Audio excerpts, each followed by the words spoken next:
Ladies and gentlemen, boys and girls, children who probably shouldn't be listening to this, the RetConned podcast channel proudly brings to you the most average wrestling podcast in the world with your prosaic host, Tim Blakicki, the most beguiling babyface since Rocky Maivia, Roger Fisk, and the most scintillating tweener, prime Mike K. We are Sunday Night's Markdown. If you're not down with that, we got 9 words for you. We completely understand, but hope you keep listening anyways.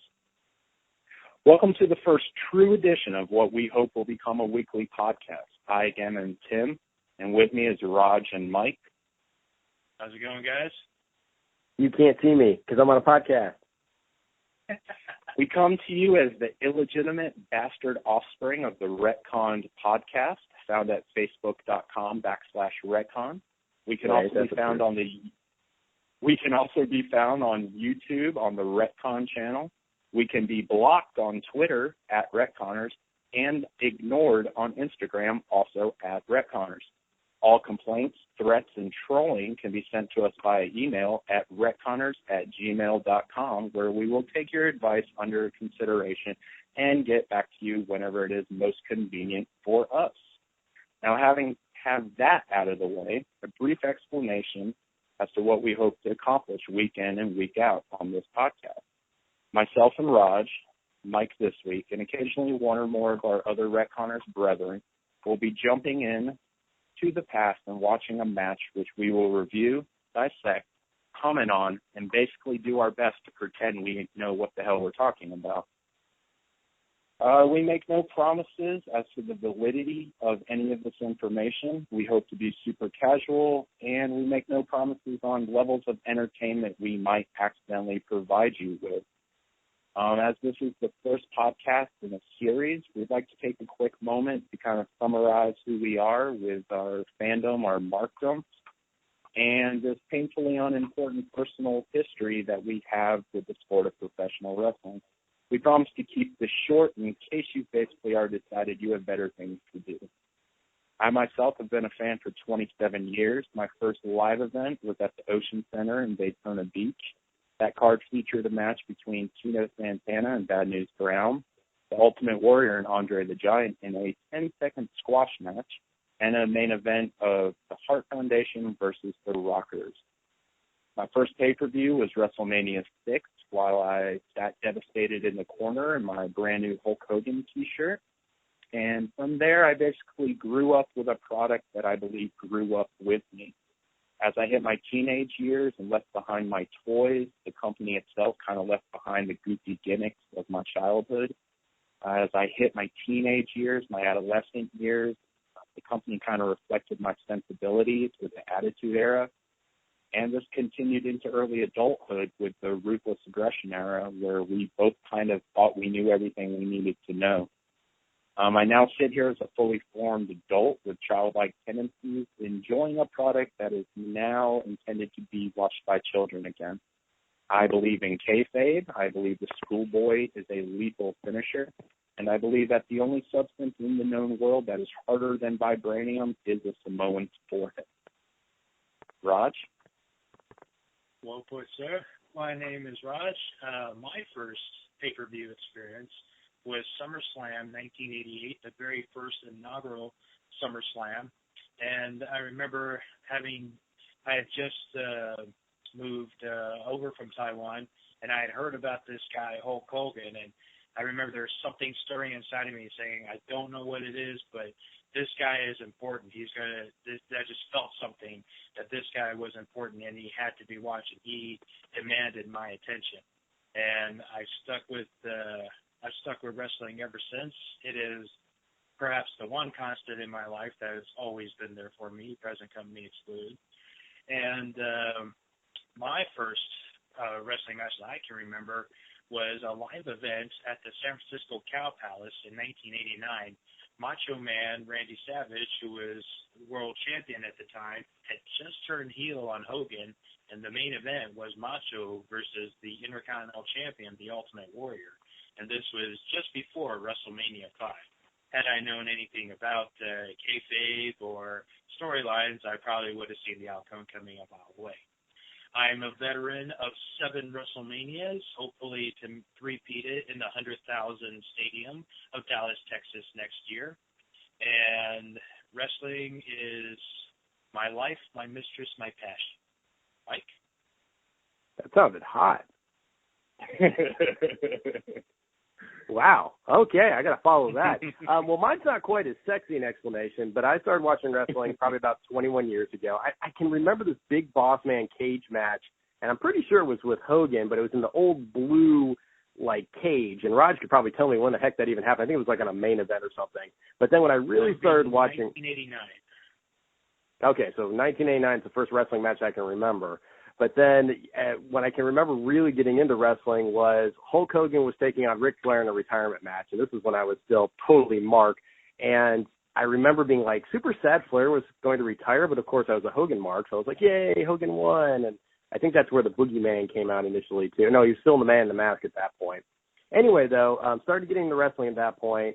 I had a lot more love for WCW than WWE just because I thought WCW was more wrestling inclined, which for me, living in North Carolina, enjoying amateur wrestling, getting into that, and even doing some pro wrestling, I enjoyed the wrestling aspect much more than the glitz and glamour. That changed a little bit once Shawn Michaels started, becoming Shawn Michaels and really getting up there on the card, and I really enjoyed that. And then my first pay-per-view was Fall Brawl 95, I believe, and it was Hogan's team versus the Dungeon of Doom. So that was the first one I can remember going to. Like I said, I've done some pro wrestling, just mainly doing the training, never actually worked an actual match, but made it as far as WWE training camp. Clotheslined Tim out of a ring, and he fell back into a car, which was awesome. But that's actually where the Prime name comes from, because my gimmick was going to be I was Prime. So that's all I got, Tim. Go to you. Awesome. And we're just going to jump right into this, guys. We picked this match because we figured everything was super relevant. We are choosing Shawn Michaels versus The Undertaker at 1997's Bad Blood, coming to us from St. Louis, Missouri. This match is on the network, and I believe the timestamp on it is what, Raj? We have right now 2 hours, 9 minutes on the dot. All right, so go ahead and pause this, listeners. Find it, cue it up. I'll give you a second. I'm going to hope you actually come back. Are you with back? The Rick Rude in the background? Okay, no, with, and I'll count us Sergeant Slaughter down. and Earl Hebner checking underneath the ring. No, we're the other guy on the side of the guardrail looks like a porn star version of Rick Rude. And can you be any more porn star version?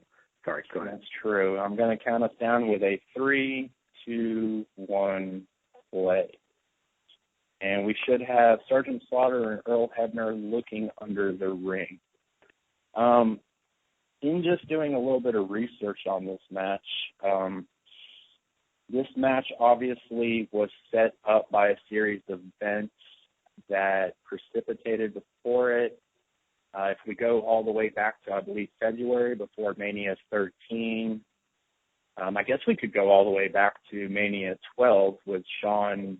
If anybody has seen the Shawn and Brett Rivals DVD, they have the interview where they basically say Shawn's going to drop the title, Brett's going to take some time off and assume he gets his win back at WrestleMania 13. There's some contention behind the story. Brett thinks Shawn faked an injury. Shawn says doctors basically told him his knee was gone and he would never wrestle again. So at SummerSlam, Shawn comes back during the summer, not in a competing role quite yet. And Brett and Taker have a match at SummerSlam for the title. And Shawn interjects himself as the guest referee. He kind of jibs and jibes with Brett the entire match, and eventually Brett spits at Shawn. Shawn grabs the chair and swings it at Brett, but accidentally hits Taker. Being the solid human with strong morals that Shawn is, he does count the 1, 2, 3 and gives his hated rival the title. after that, Taker was just out for blood, and they had a match at Ground Zero, the pay-per-view in between SummerSlam, and there Shawn is with the European title, the greatest title in the history of the WWF. Okay, so hold on for 1 second, Tim. I got to mention this because it's been a long time since I've gone back and watched one of these In Your Houses. This is like an indie entrance. Oh, absolutely. I think that's part of the appeal of these In Your Houses. They talk about now with the network, just the entire short rampway. There's no pyros. It's a quiet entrance. It almost kind of reminds me of the Tokyo house show that was just on the network. I kind of thought that's why I liked with Lesnar. It's reminded me a lot of. It's reminded me a lot of like just ROH and like even ECW and just stuff like that, where there wasn't a lot of glitz and glamour. I mean, that was basically like just some metal crap around it, and then you walk right through it. Yep, absolutely. There's no Titantron. I actually think that's why, spoilers, at the end of this match when Kane shows up and he does the, typical Kane 4-post fireball. At the time, I didn't see this pay-per-view live, but I caught it well before the next pay-per-view.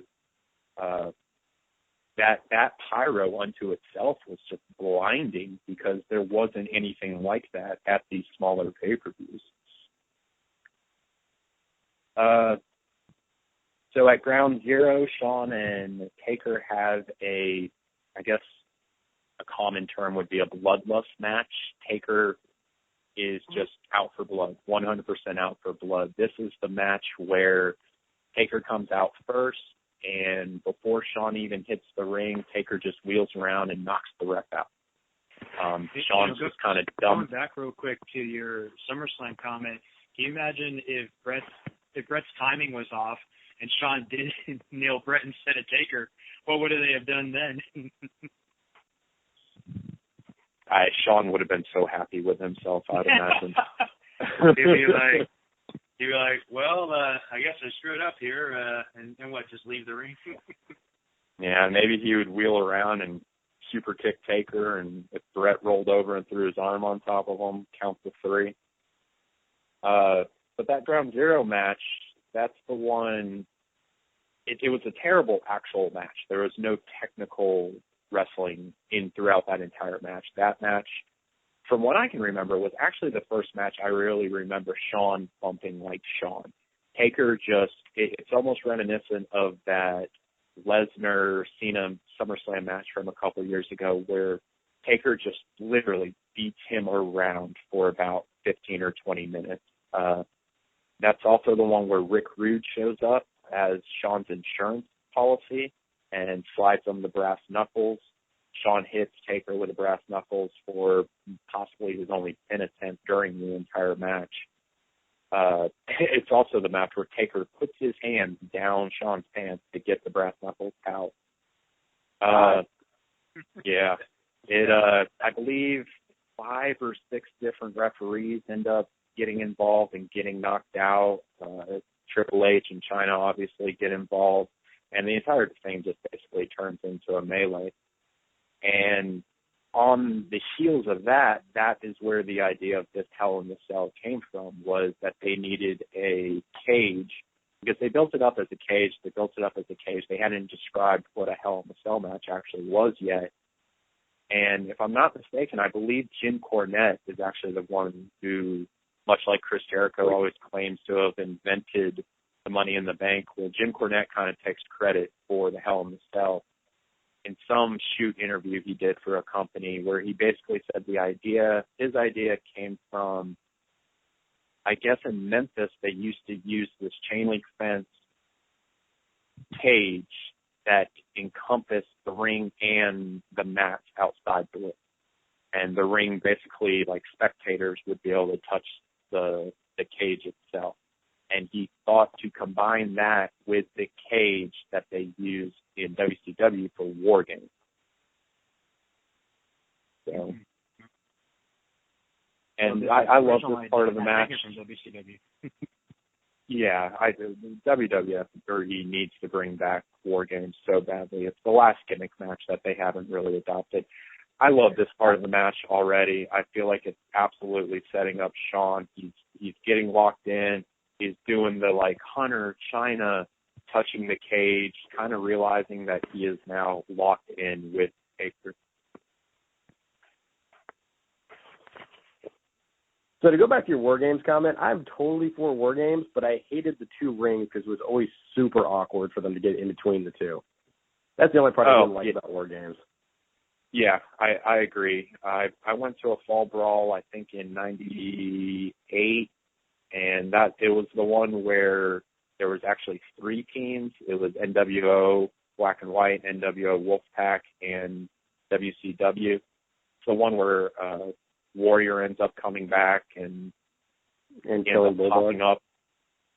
Yeah, that's that one where Stevie Ray slams Bulldog on Warrior's trap door.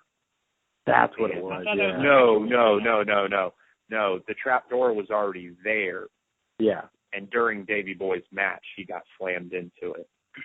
Yeah, I knew Warrior had something to do with it. Yeah, but it's the one where Warrior gets under the ring.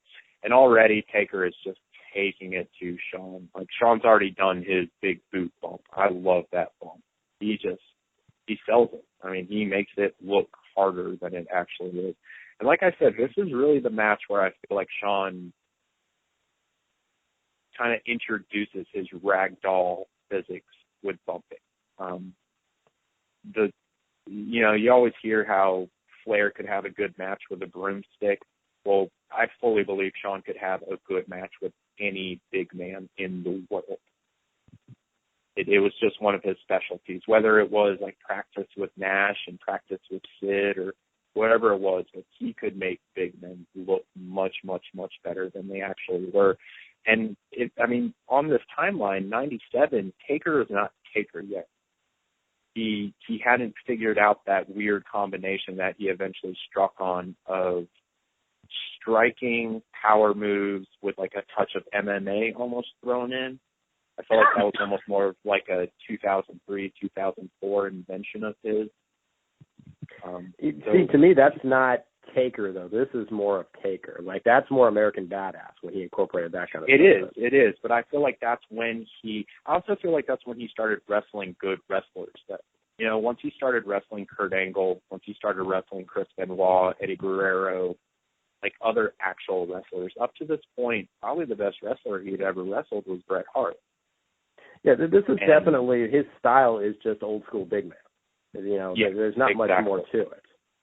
Yeah, and he kind of reinvents that just a touch later in his career. I still don't think Taker, if I was to do my top 25 in-ring wrestlers of all time, I don't think Taker would be in that top 25. And I know people for gimmick it would be, but I can't imagine for actual wrestling that it would ever be in the top 10, top 5. Yeah, exactly. But there are people that claim that, and I just find it ridiculous. Well, it's so sad. Even now, wait! I want to hear Roger defend Taker being in the top 10 wrestlers of all time. Wrestler. I'm not talking about gimmick. No, I wasn't defending it. I was saying it. I was just talking about Tim's point about how it all depends on the opponent. When you got an opponent like Shawn Michaels who can bump and sell like he's doing right now. I mean, we just saw the old school here, and earlier, just like the wicked big boot right on the onset and the clothesline that he took. I mean, he's just owning Shawn right now, and isn't that kind of what makes a good? Isn't that what makes a good wrestler a good wrestler? Is it doesn't matter who you're wrestling. Taker. Yeah, which is that's what I always kind of thought about Taker. Yeah, I always kind of thought Taker had to be in a match with a good wrestler, and he kind of elevated himself up to that level. Whereas Shawn, no matter who he was in the ring with, big man, little man, anybody, he just brought the best out of everybody.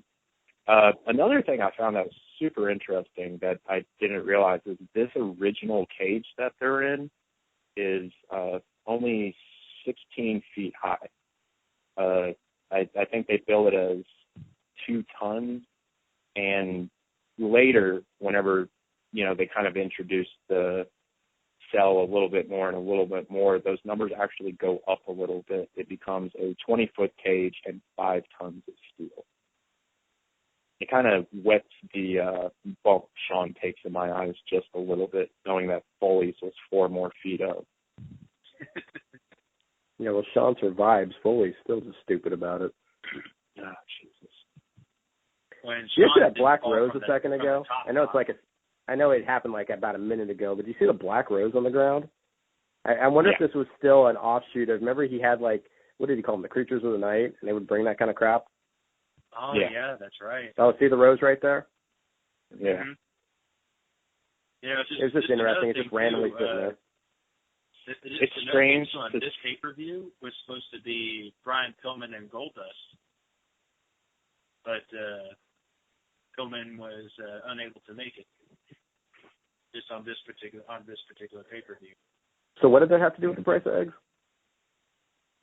I'm saying that maybe someone found out early. Maybe they threw a flower out for that. All right, so moving on. This is the pay-per-view that Pillman died the day before? The day of. Oh, well, thank you. Okay, see, I thought you just meant he missed the pay-per-view. I was like, all right, well, okay, that makes a little more sense. But I think it's a black rose. No, I think it's a black rose, and I'm pretty sure that was, the creatures of the night or whatever would bring black roses for Taker every once in a while. But it could have been from an earlier match, too. I don't know what else was on this card. Yeah, I can't remember. I haven't really gone back and watched anything on the network in a while, and I certainly have not gone out of my way to watch Taker matches from, 17 years ago. It is very, very strange to see Taker healthy and looking like he can actually move. I love this spot he's not here. Moving much more. I know, but I love this spot where Sean climbs up. Is this the spot where Sean climbs up this cage? Yep. Yeah.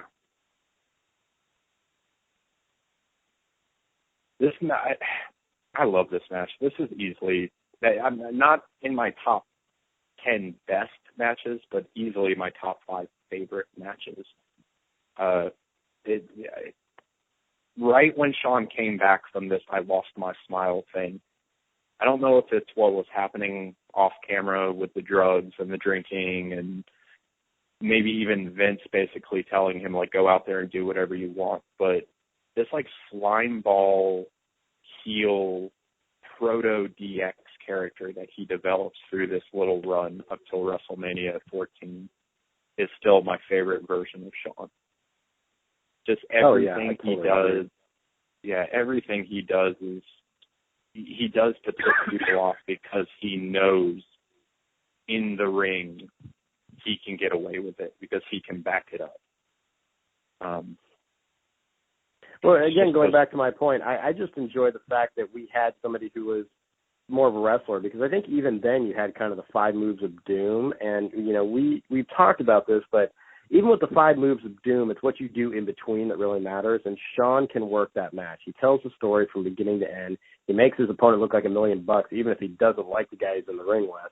So, I mean, it really shows what a wrestler he is, and he's what truly brought me over to WWE. Now, granted, when the first time I watched, I think was, which WrestleMania was it? It was at 12? No, it was 11 that he fought Diesel. And so I was actually a Diesel mark. So I was like cheering for Diesel and all, but man, Sean just bumps everywhere. You know what I mean? It makes you enjoy the match just to watch the heel get beat up like that when you're a mark. It's funny, speaking of that match, I remember hearing a shoot interview with Kevin Sullivan, and he was like, oh, yeah, I was always appreciative what Sean did for me and that he would put me over at Mania. And what does he do? Take the worst power bomb in the history of power bombs.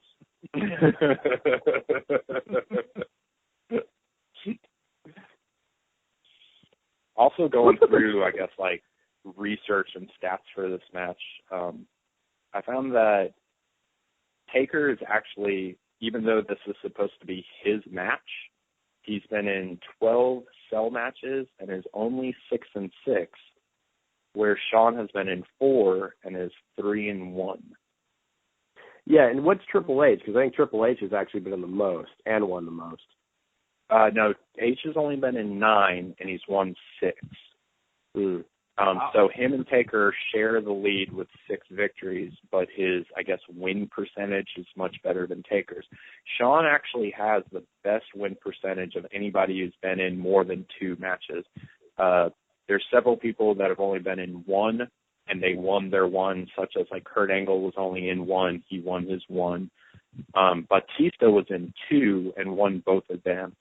But for people who've been in more than 2, Shawn at 3 and 1 with that 75% win victory is actually ahead of everybody else. And it took me a while actually to figure out what the other 3 Hell in the Cells were that he was involved in. I knew he was. Shawn was involved. I knew he was in 1 with Triple H. I guess he was involved in 2 with Triple H. Because wasn't the Cell? Didn't they do a 3 stages of hell? 3 levels of hell or something like that. Yeah. But I think in the long run he ended up losing that match, but maybe he won the Cell portion of it. Not real sure. I think I think it was one of those things, where Triple H probably won the first one, was probably just a regular match. Second one was probably like no DQ or something, and that leads to the cage coming down. So, Tim, were you ever an Undertaker mark? Like, really a fan of his? No, never. Not literally for 1 second. The closest I probably actually came, and this is probably heresy, was during the American Badass run. I enjoyed seeing him just do something different. I hated the Limp Bizkit music. I hated the motorcycle gimmick, but just seeing him do something different, I thought just was kind of cool. Yeah, see, for me, I never got into the goth gimmick. I mean, it was interesting, but I guess as we were getting into more of a slightly realistic take on things in the Attitude Era compared to what they were, it's still kind of a throwback gimmick. I'll tell you, the only time I kind of enjoyed watching him, though, was the Ministry of Darkness, and it's just because he actually looked evil then. I was like, because I think that was his first big heel turn in a long time, and I was like, okay, I could dig Taker as a heel. But just the baby face Creatures of the Night nonsense when he was feuding with the corporation, that's when I first got into it, and I was just like, meh, not so much. Yeah, not only that, but it was cool to see him as the Ministry of Darkness be the leader of something, seeing him have an actual stable, not a tag partner, not, it wasn't like the Brood with 2 people, but especially the way they, if I remember it correctly, they basically like kidnapped people and brainwashed them, like Midian and Viscera, like they turned people. It was cool to see him. And then, of course, they ended up screwing that whole thing up with the greater power payoff to it. Yeah, that I didn't even want to touch that. But, okay, so I got 2 questions here. The first one's an easy one. When did he start dyeing his hair black? Because, I mean, it's like super red here, but I thought I always remembered it being either black or tingy black or something. Yeah, me too. When you look at his debut, it is that dark red color, too. That was a really rough pile driver right there. This was part of what I was saying about Rollins, how I really do feel like Rollins is the new Shawn, but Shawn is nowhere near as strong as Rollins. See, and right there, he's already slapping the camera. This is Shawn's storytelling right here. It's a great amateur move, by the way. Slapping the cameraman and already setting up what's about to happen in 5 or 6 minutes. All right, so Raj, since I went to Tim first because I wasn't sure about him, but you are a Taker mark, and you still are a Taker mark. You still enjoy his matches just for the gimmickry of it. So tell us, what's the appeal? I guess because I'm a big guy too, and I like the wrestlers who are big guys who are, which I know is a great many of them, but I know probably because more lately that his appearances are more limited and more special edition, because of his age and because that's what makes WrestleMania more special now. I don't know, just something about the character. I guess it's like Randy Savage said it in WrestleMania 9. It's like that the character, he's surrounded himself in darkness but he emits so much light. You know, all these fans and everybody, they still love him. They still love what he can do. And, you gotta give him credit. He's still one of the more active wrestlers out there. He debuted, even before WWE, he debuted in WWE as Survivor Series in 1990, but he'd been wrestling in the NWA WCW for at least a couple of years, as is my understanding. And, just to have that kind of longevity, it's maybe just a testament to his work, and and I think he knows his limitations. Yes, some of it, albeit he does blow up, like we saw at SummerSlam, he probably blew up quicker than he should have, but he knows he can only do like 1 or 2 matches a year, and he'll just continue entertaining at that level. Work rate be damned, but fair enough. So Sean just broke out a chair from underneath the ring, which is, again, I know it's early, but I think it's just great booking, since a chair is what started this bloodlust between the two of them. And, of course, it was just the weapon of choice at that time, and would be through basically the entire Attitude Era. But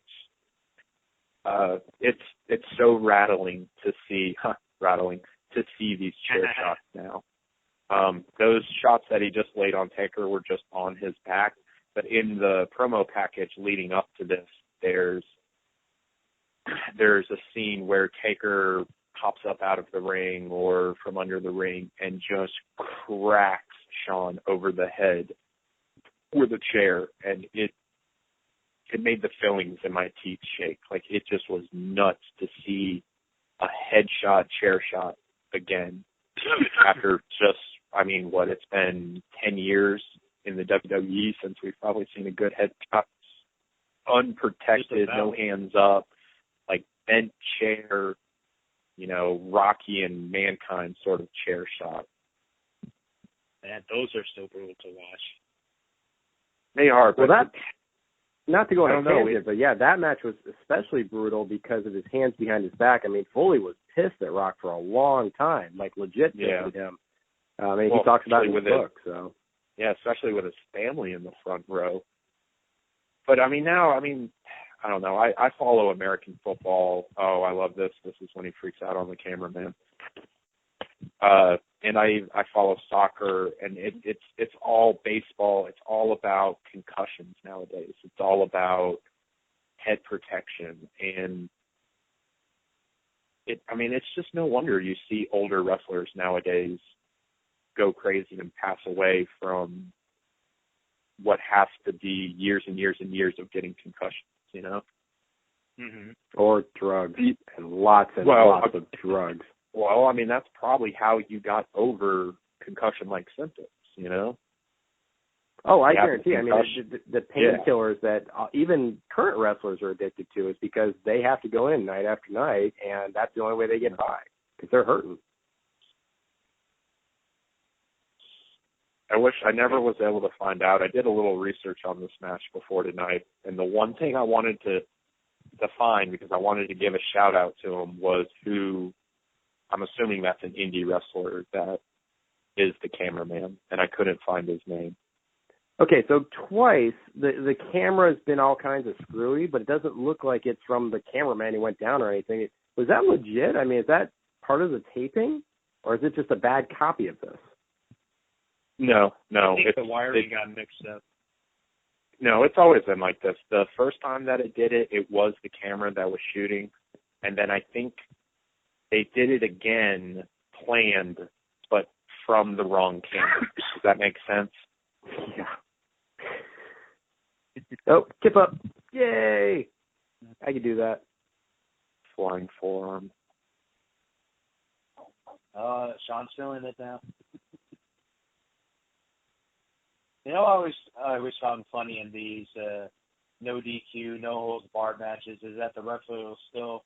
You saw a couple minutes ago when Sean first got the chair, and Earl's like, "No, don't use the chair, don't use the chair." I'd be like, "Get out of the way! It's a no DQ match. I use whatever I want.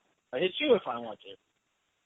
Yeah, I agree, but I think that they're trying to sell the fact of, oh my God, it's so horrific that you're going to do this. Please don't do that to another human being, as opposed to, hey, that's still illegal. Don't do it. Yeah, but how many times, what really frustrates me is when you see something like that and the wrestler, like they're in a submission hold and the wrestler tries to get to the ropes. I hate it. They forgot they forgot they can't get to the ropes. It's not a reflex. Oh, come on. You're a professional. Like, you should know the situation you're in. Oh, no. I'm saying within the storyline that every match you're ever in, if you get to the ropes, you can break the hold.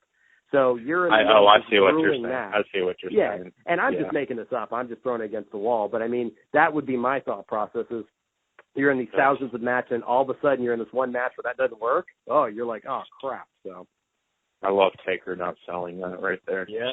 Nice little drop kick. He's like, oh, time to get the hell out of Dodge. He climbs up again, though, doesn't he? No, guess not. Not just yet. This is where he slingshots him and he climbs. Maybe not. Yeah, see, that's what I thought. He still got to bloody him and javel him into the cage.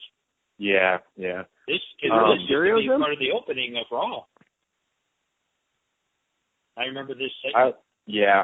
I know a little factoid from Gordon Sully over there. I love how.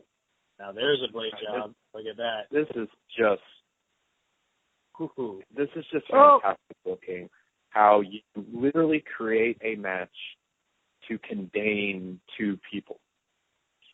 And the whole idea is that this match is so big that we don't want anybody getting out, and we don't want these guys getting out, or getting in and getting out. And then the first thing they must have done in the booker's room, sitting around a table, was, all right, how do we get them outside of this cage?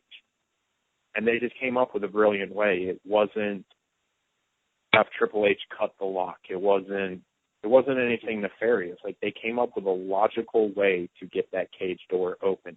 And I almost feel like after this, they have to continue to figure out ways. Okay, so fair enough. It's an original idea, but Shawn didn't do much to that guy. You know what I mean? This is the definite, ref bump where he gets bumped by an elbow and gets knocked out. Oh, yeah. So, I mean, I wish they would have done a little more to injure this guy to where it was like, oh, my God, we got to get him out right now. We got to get him out, yeah. But I've always those things. He's not a wrestler, so he's not superhuman. He's just a normal human being. That's exactly what I was about to say, Raj. Is I've always had a theory about how non-wrestlers, they treat like they're big babies. Like, literally, you can breathe on one of them and they fall over to make what actual wrestlers take and withstand seem bigger than it actually is. Because you see these ref bumps, none of these refs should be quote-unquote knocked out by any of this, but it makes oh my goodness, if that knocks a ref out, then I can only imagine what it's like when a wrestler gets hit by the same thing but gets up and keeps fighting. Okay, so this YA. All right, watch this scene. Watch this scene right here where Taker rakes his face across the blood dripping onto the camera is a nice touch. Yeah, wow. And if we had our audio up, you can actually hear the cameraman say, "Oh shit." Oh, really? Yeah. Go back and listen to it again with the audio up. It's hilarious. You hear Vince droning on about something, and then just clear as day, cutting through the noise, you hear the cameraman, as the blood's hitting the camera, go, "Oh shit." But hey, to go back to your original point about the cage not being nearly as intimidating as I remember it, the wide shot looked good, but as they were climbing up the cage, I was like, that's not quite as tall as I remember it. No, I don't know when it goes up to the 20 feet. And I'm sure they don't ever even say this cage is bigger and badder, but I don't know for how long they went with the 16-foot one, but it eventually ends up becoming 20 feet.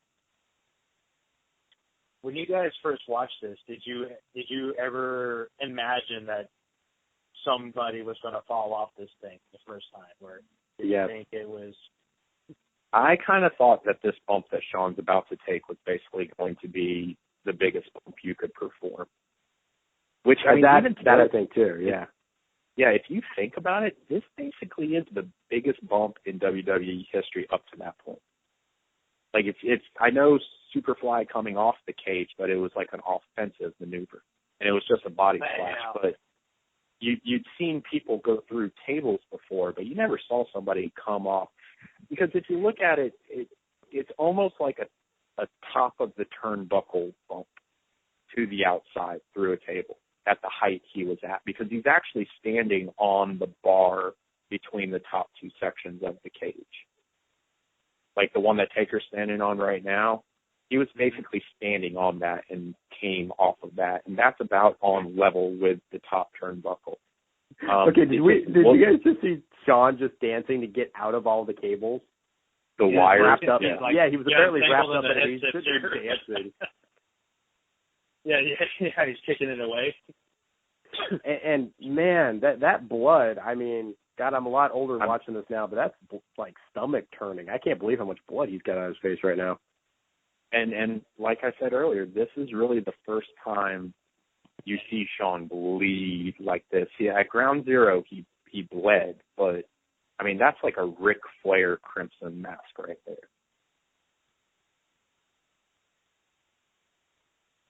And Taker slowly follows him. In a weird way, I know so many people point at Austin Hart at Mania 13 as that was the night that you kind of changed eras. But I submit to you guys that this was the match that kind of said, like, we're not in the early 90s anymore. We're copying ECW. We are now in this Attitude Era. I think it's fair to say that that Bret and Austin began it, with their match at 13, and this is October, and that was March, so that was so there's like 7 months in between we had something like this. Well, that's what I was going to ask. Did anything happen between Bret and Austin at Mania till now that really justified it being like, really kicking it off and starting off that Attitude Era? I think it was really just to my knowledge, but to Tim's aforementioned the SummerSlam coming down, that big wicked chair shot that Taker took, that all led to this. It wasn't as bloody, of course, but it all came down to this. Yeah, I really feel like, I know this was all leading up to it, but I really feel like WrestleMania 14 was the one where it really kicked off the Attitude Era, where you really started to see it. I know that DX came a little bit before that and stuff, but I feel like that's where you could finally put a pin in it and be like, hey, now it's starting right now. Yeah, I kind of that was like the coming out party. But yeah. I feel like the mentality started here, because everything that kind of came after this, it you get the screw job the next month. Like if I'm not, I believe this is Vince McMahon's last match as a commentator. He may have been on Raws after this, but he wasn't a commentator in Montreal. So you have Montreal, and the very next night, he becomes Mr. McMahon. Mm-hmm. And then you have everything from Montreal up till, Royal Rumble. Where but something big's happening here on the screen as Taker's brother is about to debut. He looks swole. To give it to our audience Look at out him. there. Look at that belly. Yeah, I know. He's a little pudgy when he first debuted. What was the distance in between Isaac Yankem and Kane? Fake Diesel. No, he had Fake Diesel on there too. Yeah, you're right. So it had been, maybe like 6 months in between that, 7 months in between that?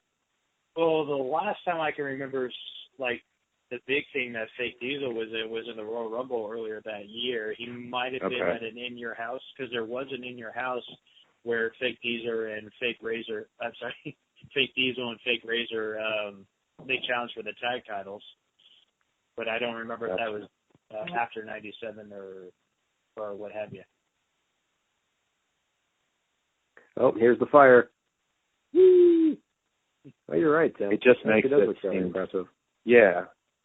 I mean, and I think it pays off because there hadn't been pyrotechnics during this entire pay-per-view. I mean, Sean had his little glitter things, and I mean, there were some, but, and also let me submit to you that as big as they built this up, this might be the worst tombstone in the history of tombstones that he's about to give Taker. I just liked his little dance back and forth to show off that he was going to tombstone. And, hey, so was this his real hair, and at what point did he start wearing a wig? Well, I'm sure he's as follically challenged as I am, so this may not even be his actual hair. Right. When I used to watch him wrestle on the Indies, though, when he was Unabomb, he didn't have hair like that. So, I mean, but that was a long time in between, obviously. But I'm just wondering when he actually, like, grew the hair out, shaved the head, whatever the heck he did. He had long hair as Diesel, because remember Nash had the long hair at the time. Unless so. You're right. It was his actual hair too, wasn't it? Yeah. I also think part of the effectiveness, that definitely looks like his real hair. Ooh. The effectiveness of this is not like this. What they put him in, like that outfit, the red, the black, and the mask. I know the mask ends up morphing throughout his career, but I mean that's just terrifying right now in '97 WWE. Yeah. Mm-hmm. It wasn't a luchador mask. It wasn't. God, there's blood all over the ring. Have you ever read, I'm sure you have at some point, but Foley, I think it was in one of his books, was talking about just how nasty those masks get because you wrestle in them, and they just get so sweaty and disgusting. There's not a real great way to wash them. Yeah. That must be fun. Hey, look, Triple H carrying on like always. Another thing that I thought was great about foreshadowing to the future. That they don't really right now. They don't employ anymore. I was describing it to you guys earlier about how even though this match was between Shawn and Taker and they had a reason to fight, each of them were basically involved in other feuds at the time. And this match tied together all three of those feuds perfectly. Because this match was for Brett's title, for the chance to fight Brett. Mm-hmm. You had Paul Bearer torturing Taker for months on end, threatening him with this brother that Taker thought I guess Taker thought he was dead. So you have that feud going on, and the feud between Taker and Shawn himself. It killed three birds with one stone, and now we get things like Randy Orton and Sheamus fighting in tag matches instead of fighting totally different people but being involved with each other still. I feel like there's maybe Vince Russo maybe he was just a better booker than what they have now, and he had a better head on his shoulders. And again, maybe Vince McMahon just had a better head on his shoulders on how to balance that sort of stuff. Yeah, I totally get what you're saying. I don't think that Vince Russo was a better booker per se. I mean, at least from what they build up, the fact that Vince had to friggin', skim everything that went through him. But just in the fact that this sense of, like, storytelling, I don't feel like we get as much of that anymore. Because what I was just thinking about when you're making those points about the other feuds going on at the same time is you had these things going on for months and before there was actually a payoff.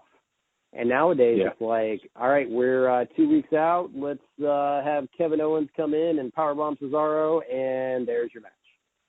That to me is just, it's like, there's just not enough meat and potatoes of that for me to really get into. Great wrestlers and all, but you're like, when we did our last podcast and we were talking about the, what's his name?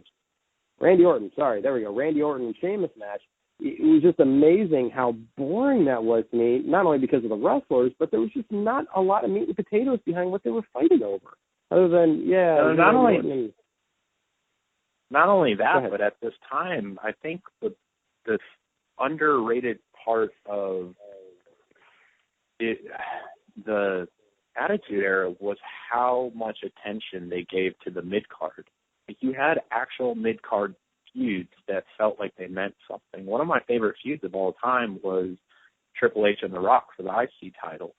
They made that title seem like it was just as important to them as the world title. Anytime Austin went after the IC title, he made you believe that that title was important.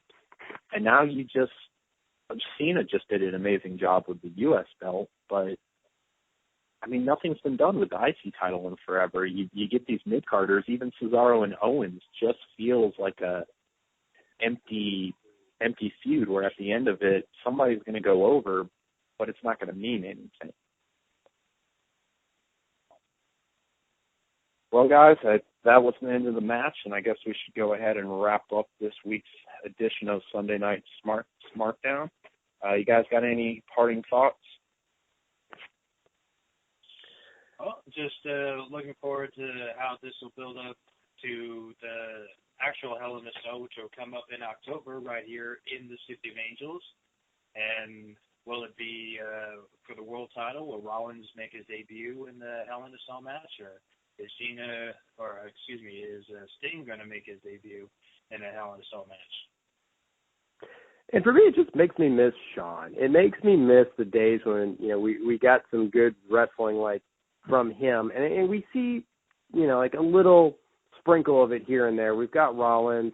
We've got Kevin Owens and Cesaro who can do some great matches. But, just the formula that we see now is so disappointing compared to some of the old matches that we used to get. And not to say they're not out there, but sometimes you really got to find them. I think that, surprisingly enough, Cena was able to bring out a lot of good matches on Raw. We're seeing a lot more now from NXT. I really hope that's the direction wrestling is going back into, where, I've seen a lot of wrestling matches, and a lot of it doesn't surprise me anymore. So when you surprise me, I enjoy that. So hopefully we'll get to see a lot more of that coming up. Awesome. Well, I want to thank both of you for joining me. I hope we can do this as a weekly thing or whenever you guys have the opportunity. I thank everybody out there for listening. And one more time, we can be found at facebook.com/RetConned. We can be found on YouTube at the RetConned channel. We can be blocked on Twitter at RetConners, and we can be ignored on Instagram at RetConners. All complaints, threats, and trollings can be sent to us at retconners@gmail.com, where we will, again, take your advice under consideration and then ignore it. Thanks for listening, and we hope to see you guys back next week.